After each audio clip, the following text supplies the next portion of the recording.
Bienvenue dans Révèle-toi, le podcast qui te donne des clés pour oser vivre la vie qui te ressemble. Aujourd'hui, je suis ravie d'accueillir Dany Tépenier. Dany, t'es le premier homme sur mon podcast. Ah, ça c'est bien ça. Ça va en motiver d'autres. C'est ça.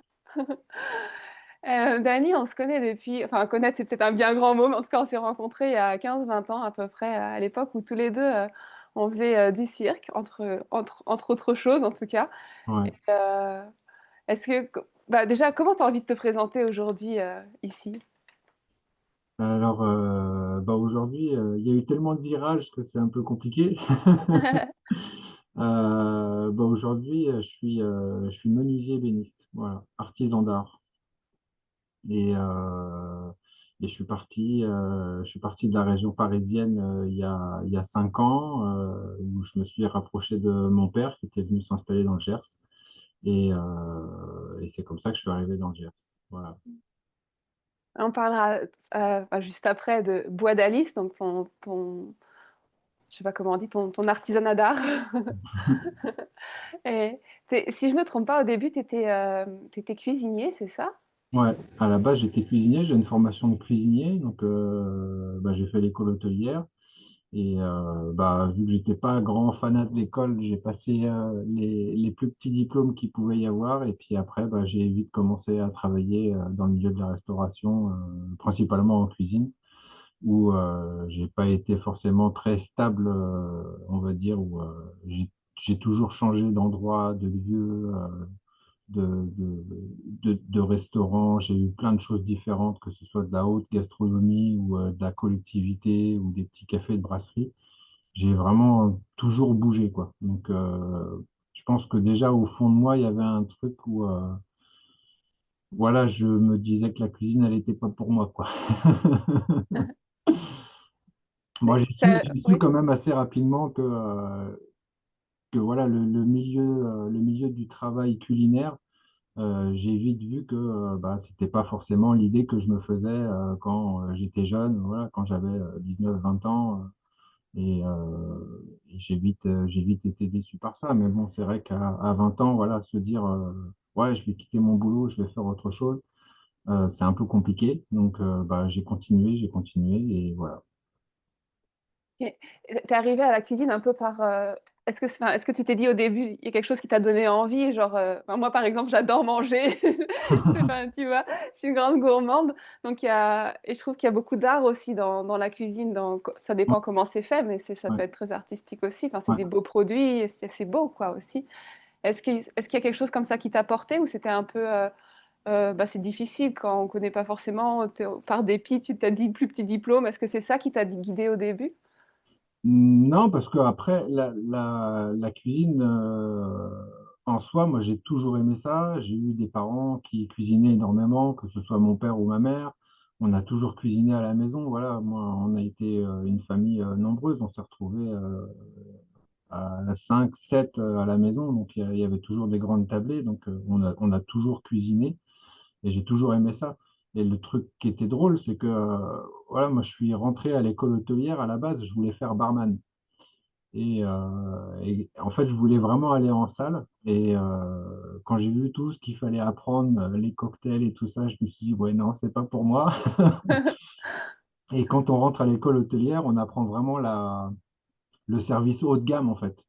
Et ça m'a pas plu du tout, quoi. Ça m'a pas plu du tout. Voilà, je suis plus quelqu'un qui va aller vers la plaisanterie ou des choses comme ça, à amener ce qu'on peut avoir aujourd'hui dans certaines petites brasseries où voilà, on va avoir un serveur qui va faire des petites blagues et on va passer un bon moment quand on va passer au restaurant parce que le serveur, il est vachement ouvert et tout, et on voit qu'il aime son métier. Et c'est vrai qu'à l'école hôtelière, on n'apprend pas du tout ça, hein. Donc, je me suis rabattu en fait sur la cuisine. C'est ça le truc. Et bon, après, la cuisine, ça m'a toujours plu. Donc, j'ai continué là-dedans, quoi. Ok.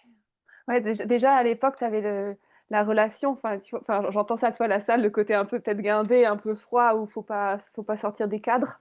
Et Ouais, c'est puis, ça. Ouais. Et c'est vrai que ça, les premiers services en salle que j'ai fait à l'école, voilà, c'était hyper compliqué parce que t'es habillé comme un pingouin, faut être hyper clean.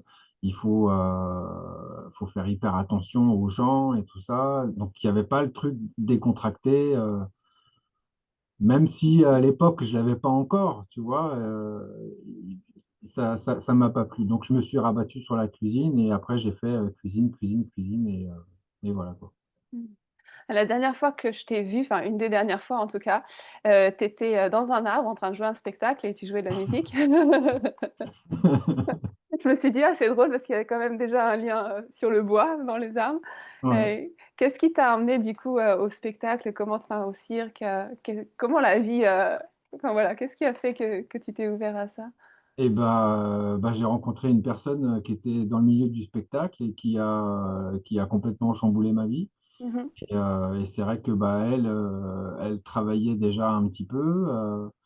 Et le fait d'aller la voir en répète ou en spectacle, et puis de moi de bosser à côté, bah, c'est vrai que ça m'a donné vachement envie, d'être dans le spectacle et de travailler avec elle. Et bah, à force de le dire, il y a un moment, bah, voilà, la décision elle a été prise. J'ai plaqué mon boulot et j'ai pris mon premier virage, 1 gros virage de ma vie où, bah, j'ai complètement arrêté la cuisine et on a monté un numéro et je me suis retrouvé dans le spectacle et à découvrir le spectacle. Mmh. Voilà et c'est une période de ma vie qui a été, hyper enrichissante dans tous les sens du terme parce que, bah, j'ai découvert le milieu de l'art, dans tous les sens du terme, via cette personne et via le spectacle et tous les gens que j'ai pu rencontrer. Chose, qu'à l'époque, voilà, j'avais absolument pas conscience de tout ça et je pense que, ça joue aussi sur ce que je fais aujourd'hui, complètement. Mmh. Donc voilà, comment je suis arrivé au spectacle, on va dire, entre guillemets, c'est l'amour qui m'y a porté, on va dire. Et puis La l'amour, vie, ouais, oui. bien sûr, l'amour du spectacle aussi, parce que c'est vrai que de découvrir et de se retrouver sur scène et de vivre tout ce qu'on peut vivre en amont, le côté, création, heu, enfin tout le parcours de création de spectacle et jusqu'à aboutir au fait de le jouer devant un public et de se retrouver sur scène. Voilà, c'était hyper fort pour moi, quoi. C'était pas du tout mon univers, et j'avais absolument pas pensé à me dire: «Ah bah tiens, je vais faire ça» et en fait, je me suis vraiment plu, dans ce milieu-là, quoi. Oui, puis c'est quand même un investissement. Enfin, moi, pour y avoir été aussi, enfin, c'est pas juste: «Oh, je vais faire un spectacle» et puis, enfin, voilà, c'est vraiment, c'est du boulot, c'est de l'entraînement. Enfin, je t'ai vu aussi sur scène, je enfin, Ah voilà. bah, ouais, Du ouais. coup, c'est Ah c'est bah, c'est voilà. sûr qu'avant de me retrouver sur scène, j'ai souffert. Ça, c'est sûr, la vie que je menais, avant de me retrouver dans le spectacle, c'était pas du tout ça, au point de vue, voilà, moi, je me levais le matin de bonne heure, je buvais une vingtaine de cafés par jour, du coca, bon après sur mon alimentation, j'ai toujours rien changé. J'ai toujours, très, très bien mangé, j'ai toujours mangé énormément, mais c'est sûr que physiquement, voilà, j'ai mon corps, il s'est transformé à une vitesse. Après voilà, j'ai travaillé, hein, c'est sûr, hein. C'était un entraînement, physique, tous les jours et ça a pas été, facile, mais c'est sûr que, voilà, le résultat qu'on a eu avec les numéros qu'on a fait, moi, j'étais vraiment, hyper satisfait, du rendu visuel qu'on avait, quoi. Ouais, c'était très chouette. Ouais, ouais, ouais. Et qu'est-ce qui t'a porté à comment tu as pu oser faire ce pas? Il y a plein de gens qui rêvent, enfin, on va en parler après du pas vers Bois d'Alice, Ouais, ouais. heu, mais déjà qu'est-ce qui bon, voilà, la les rencontres, l'amour, ça aide quand on sent que c'est le bon endroit, mais toi, qu'est-ce qui a fait que tu as osé vraiment quitter, voilà, les cuisines et puis, oser aller dans le cirque? Est-ce qu'il y a quelque chose qui t'a soutenu là-dedans? Bah, bah, ma partenaire, elle Mmh. me soutenait énormément, déjà premièrement à ce moment-là et c'est vrai que, bah, de découvrir, ce milieu-là, au fur et à mesure, parce que c'est vrai qu'on peut avoir une image, du spectacle, qui est principalement événementiel. On peut avoir l'image du spectacle où, c'est, le cirque avec les animaux sous chapiteau et en fait, il y a tellement de choses complètement différentes et moi, c'est la découverte de tout ça, en fait, qui m'a porté, voilà, bah, découvrir que, bah, il y a des gens qui montaient des compagnies, qu'on pouvait monter des compagnies, monter des spectacles et faire, pratiquement ce qu'on voulait.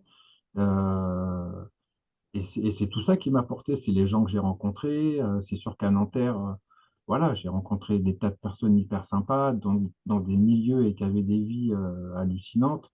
Quand je dis ça, tu vois, je pense à Virzi, je me dis: «C'est hallucinant ce gars, quoi». Oui, Heu, juste pour les personnes qui le connaissent pas, donc il a été, attends, comment on dit? Il a Ah, c'était chercheur, comment on dit? Il a fait tous les, docteurs, enfin bon, en tout cas scientifique, plus et ouais, ensuite il est passé au cirque. Mmh. voilà et voilà, c'est tout ça qui m'a porté, c'est, voilà, c'est Nanterre, c'est des milieux, des salles de répète, de rencontrer des gens qui avaient déjà, une avancée, dans le spectacle et qui étaient déjà en train de jouer.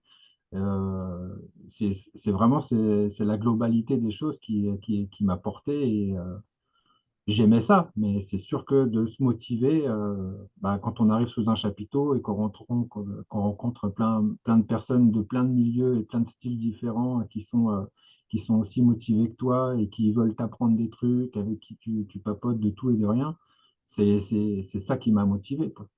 J'étais hyper content d'aller répéter à Nanterre, et même par la suite de me retrouver à donner des cours. Enfin voilà, c'était très drôle, quoi. Ouais, ouais, ouais, ouais. Ouais, c'est vrai que, bah, Nanterre, les Noctambules, enfin, pour moi, ça a été aussi une famille et puis les personnes, comme tu dis, c'est pas des gens qui naissent dans le cirque et enfin certains, mais pas Ouais. tous naissent dans le cirque et deviennent circassiens, mais Mmh. il y a vraiment des gens de tous les pôles, sociaux Ouais. et Mais c'est ça qui est génial. Je trouve que déjà à la base, tu vois, après je pense que dans toutes les écoles aussi c'est comme ça, il y a pas qu'à Nanterre. Mais le fait d'avoir accès à ça et de pénétrer dans un milieu comme celui-là, bah, tu t'aperçois que, heu il y a plein de choses qui sont possibles en fait dans la vie. ouais, C'est pas uniquement, te dire, bah, voilà, l'image qu'on peut avoir, c'est que les gens qui font du cirque et qui travaillent sous chapiteau, ils font ça depuis qu'ils sont tout petits, bah, non en fait, non, pas du tout. On peut y arriver et c'est sûr que c'est un parcours qui est pas forcément, facile comme dans n'importe quel style de métier où on a envie de faire ce métier-là ou ce métier-là. Il y a en amont, il y a du travail, mais c'est sûr qu'en rentrant là-dedans, bah, oui, on s'aperçoit que, bah, il y a des secrétaires, il y a des nanas qui bossent dans des maternelles, il y a des gars qui sont, chercheurs ou des choses comme ça et en fait, bah, voilà, ils sont artistes de cirque et mmh, ça, c'est génial. Après en ouais, vivre, c'est autre chose. Mais déjà d'y mettre le pied et de découvrir tout ça, bah, c'est sûr que ça motive pour continuer. ouais. Et du coup, je repense tu vois, au jeune Dany qui s'est retrouvé, au début à devoir, être dans les c'est serveur où il fallait vraiment pas sortir des cases et puis Ouais, après le chapiteau où c'est vraiment ou en tout cas oui, la vie d'artiste où c'est vraiment différent, où au contraire tu peux être toi-même et tu valorisé pour qui tu ouais. es, quoi. Mmh. Bah, ça fait partie aussi de la motivation parce que ça tu vois, j'ai découvert une forme de liberté quelque part et donc ça m'a enrichi, ça m'a permis de me découvrir moi aussi ou tu vois, intérieurement. Parce que c'est sûr que quand on rentre, dans une vie au tout départ, bien avant le cirque, où moi j'étais rentré vraiment dans une vie, bah, voilà, c'était, travail, tu te maries, tu as des enfants, moi j'ai eu ce parcours-là avant le spectacle et quand je suis rentré dans le spectacle et que j'ai découvert tout ça, bah, c'est sûr que, bah, ma vision des choses, elle a complètement changé et ça joue sur ma vie d'aujourd'hui. Voilà, c'est un état d'esprit, c'est une façon de voir, et de prendre les choses que l'on peut voir et de les exprimer. Ça change complètement, quoi.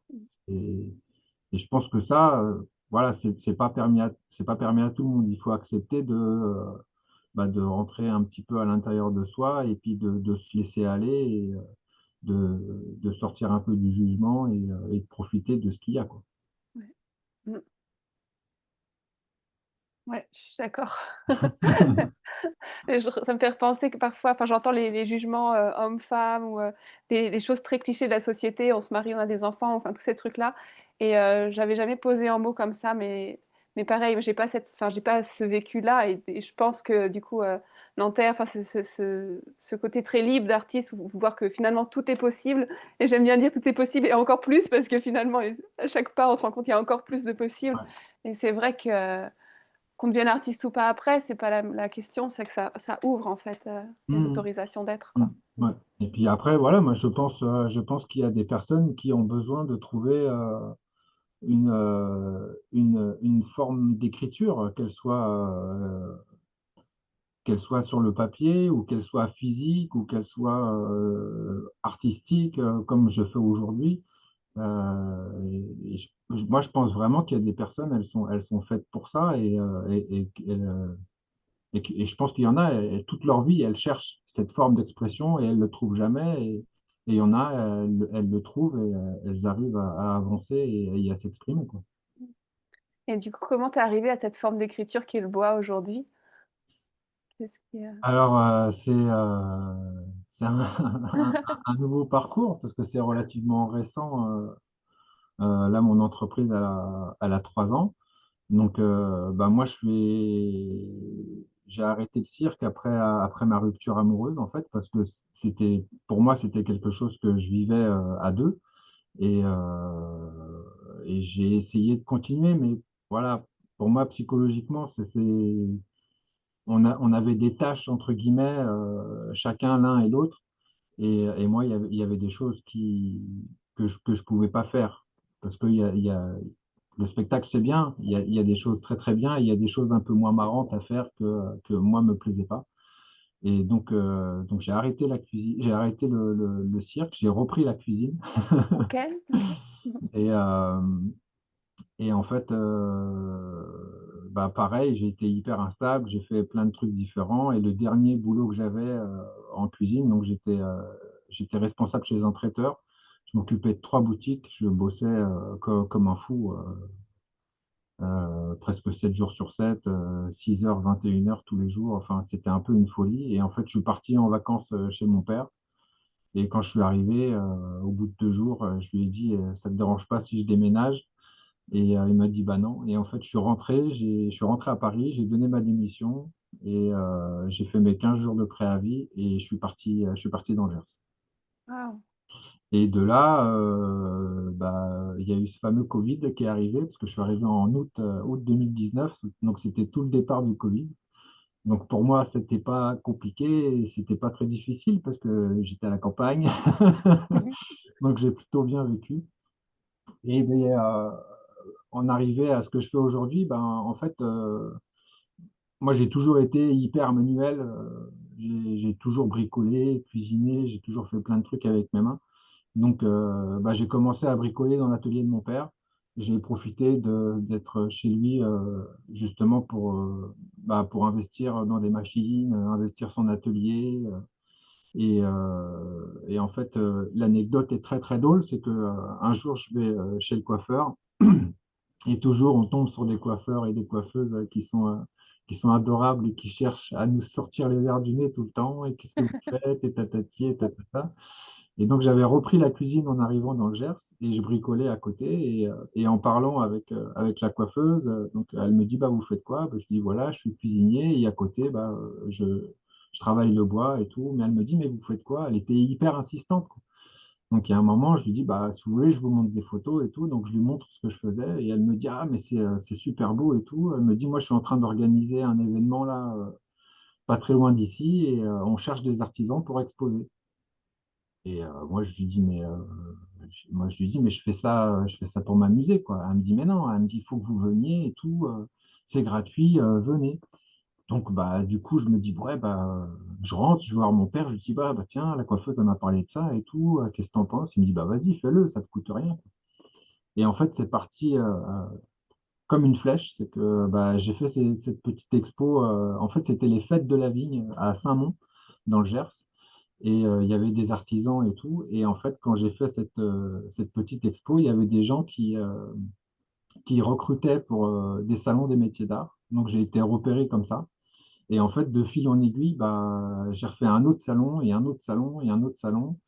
Et en fait, le truc très drôle encore, c'est que j'ai créé mon entreprise pour pouvoir avoir un numéro de SIRET pour faire des salons professionnels. Parce que sinon, on peut pas. J'ai pas créé mon entreprise en me disant, je vais devenir menuisier ébéniste. Et puis, bah, il y a un moment, voilà, moi, j'ai rencontré aussi quelqu'un ici qui cherchait à acheter une maison et tout. Et il y a un moment, en essayant de se rapprocher par rapport à la distance, parce que bah, ici, hein, il n'y a pas de métro, il n'y a pas de bus, hein. Il y a des coques, Ouais. je l'entends. Et en fait, bah, il y a un moment où je me suis dit, bah, pourquoi pas faire que ça, en fait.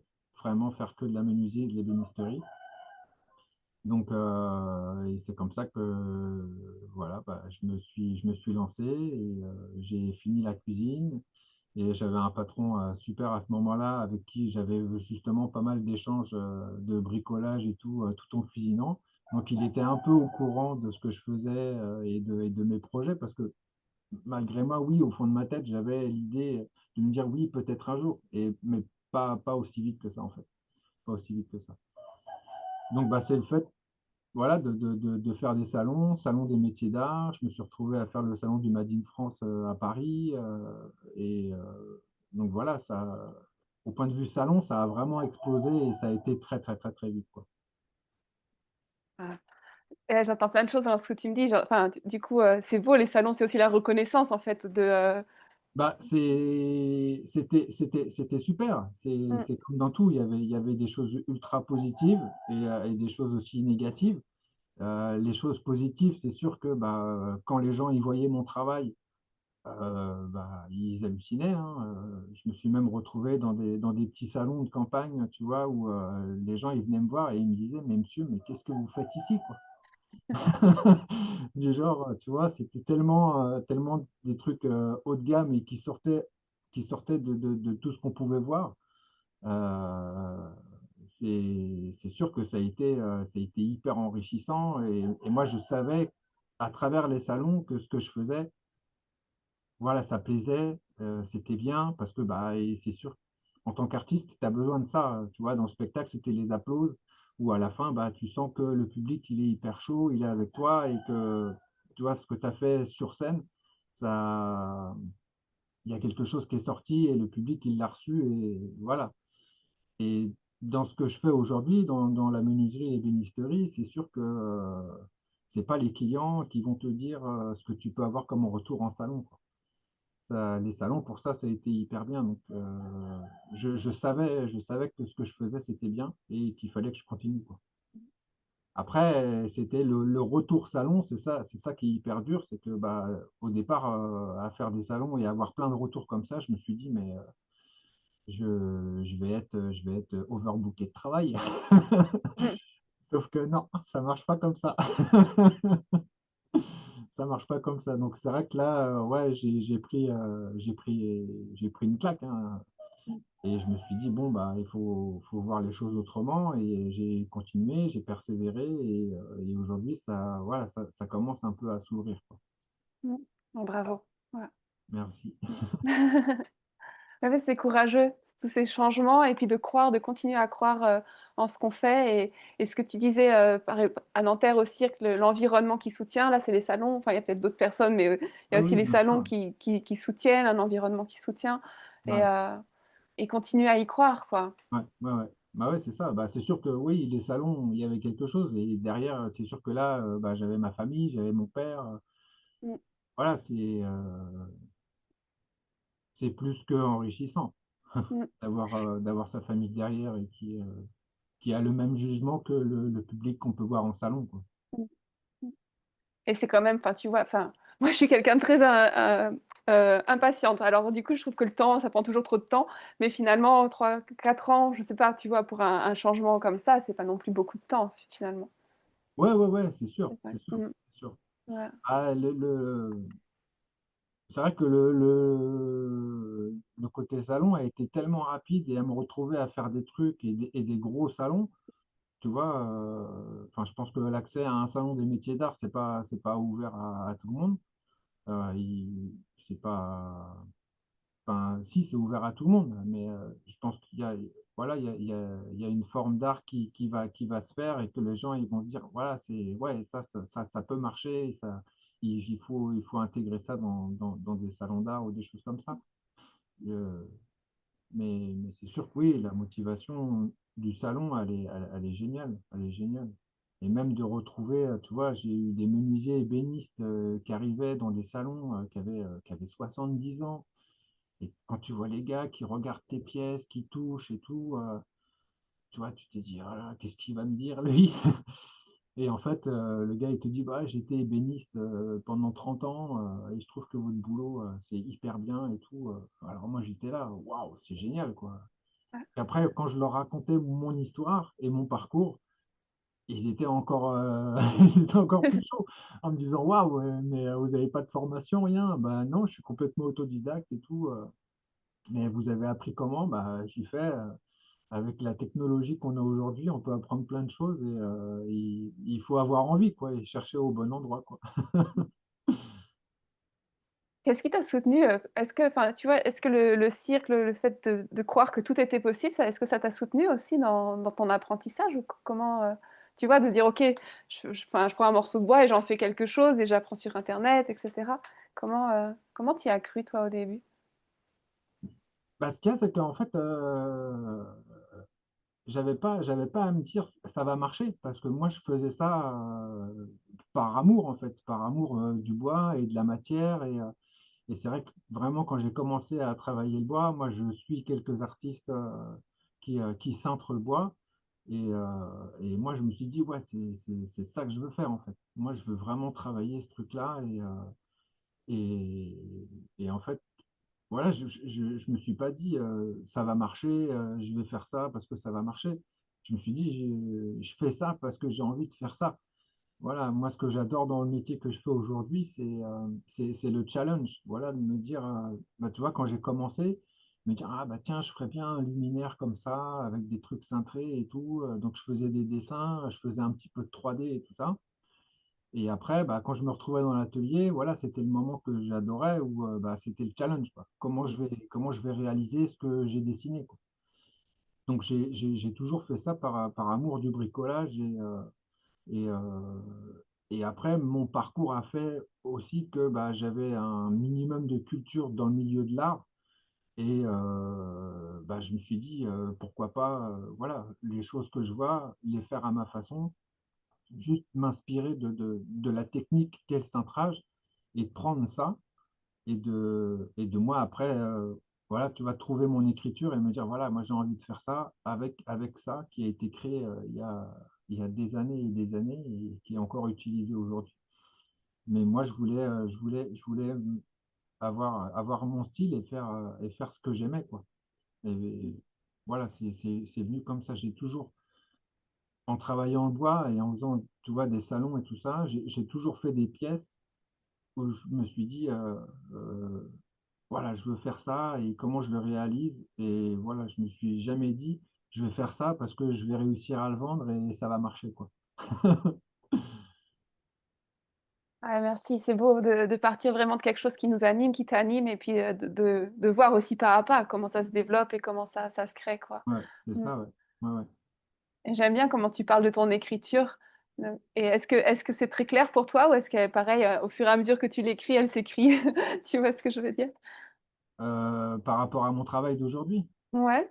Ouais, alors en fait, ouais, ce que je dis, souvent, c'est que j'ai un travail qui est progressif. C'est que, c'est vrai que sur le cintrage, des fois, je vais faire des pièces parce que pour cintrer, souvent, il faut faire des gabarits, donc il y a déjà un travail en amont qui est, j'allais dire énorme. Non, c'est pas énorme, mais c'est déjà un travail pour pouvoir réaliser une pièce et souvent, bah, j'ai monté des gabarits, j'ai fait des pièces, ne sachant pas quoi faire avec et je suis aussi, du style à travailler sur 2 ou 3 projets en même temps. Donc, parce que j'ai vachement de temps de collage ou de choses comme ça. Donc, bah, je mets des pièces de côté et puis après je reviens dessus et puis après, bah, toutes les pièces que j'ai fait ou que j'ai en trop, je vais me dire: «Ah bah tiens, je vais faire un truc avec ça» et je fais ça, je fais ça, je fais ça et après, bah, non, ça me plaît pas, alors je change et tout et il y a un moment où j'arrive à un truc, voilà, je me dis: «Ouais, c'est ça, ouais, là, ça le fait». Ah, c'est cool. Mmh. J'aime ça aussi, ce mélange entre partir avec une idée dans la de la tête et puis voir comment ça qu'est-ce qui se passe, qu'est-ce qui Ouais, arrive et puis que ça crée quelque chose auquel on n'aurait jamais pensé et qui nous ouais, ouais. dépasse encore, mmh. Bah, tu vois, donc quand j'étais en cuisine, dans le dernier boulot que j'avais, j'avais rencontré une nana et moi, quand je suis parti dans le Gers, j'ai repris contact avec elle et tout, après, parce qu'elle, elle faisait de la peinture, elle était vraiment à fond dans le milieu de l'art, mais vraiment heu dans l'art, profond, intérieurement, quoi. C'était Mmh. vraiment, elle faisait des peintures qui la représentaient, qui c'était vraiment, très spécial et un jour, elle m'appelle en me disant: «Ouais, il y a un concours et tout, ils prennent tous les artisans d'art». Elle me dit: «Il faut que tu participes et tout», et moi, j'étais, mais alors c'était vraiment au tout début, quoi, tu vois? J'avais pas du tout dans l'optique de faire ce métier-là, j'avais pas de numéro de SIRET, rien, Boîte n'existait même pas. Et elle me dit: «Faut que tu fasses un truc, faut que tu fasses un truc», et elle me dit: «Il y a une seule règle, c'est le thème», et le thème, c'était vision intérieure. Alors moi, j'étais là: «Bon, qu'est-ce que je vais faire, quoi?» Et je suis parti sur un truc, et il y a un moment, au dernier moment, j'ai tout changé et quand je l'ai posé devant moi, je me suis dit: bah ouais, c'est ça, quoi», Mmh. et en fait, j'ai fait un œil, tout cintré qui est monté, comme un portique pour bébé, tu vois? En fait, il bouge. Et, c'est tout que des pièces cintrées avec différentes techniques de cintrage et tout. Donc, c'est encore une pièce que je mets en salon aujourd'hui parce que ça me permet d'expliquer aux gens toutes les techniques de cintrage qu'il peut y avoir. Et c'est une pièce que j'adore, quoi. Et Mmh. souvent, les gens, c'était très drôle en salon parce que, on va dire un peu, monsieur et madame tout le monde, entre guillemets, n'ont pas forcément d'ouverture sur l'art visuel. Et il y a des gens qui se sont retrouvés devant cette œuvre et qui m'ont demandé à quoi ça servait. Donc, quand je leur expliquais un petit peu l'histoire du concours et tout ça, ils disaient: «Ouais, ouais, ouais, ouais, ouais», mais tu vois, il n'y avait pas de réponse, quoi. Mmh. Et il y a un moment, je leur disais: «Mais vous vous sentez pas observé?» Et là, tu vois le déclic: «Ah bah ouais!» Et là, je me dis: «Ah, c'est bon». Ça sert à voir. Ouais, c'est ça. Ouais.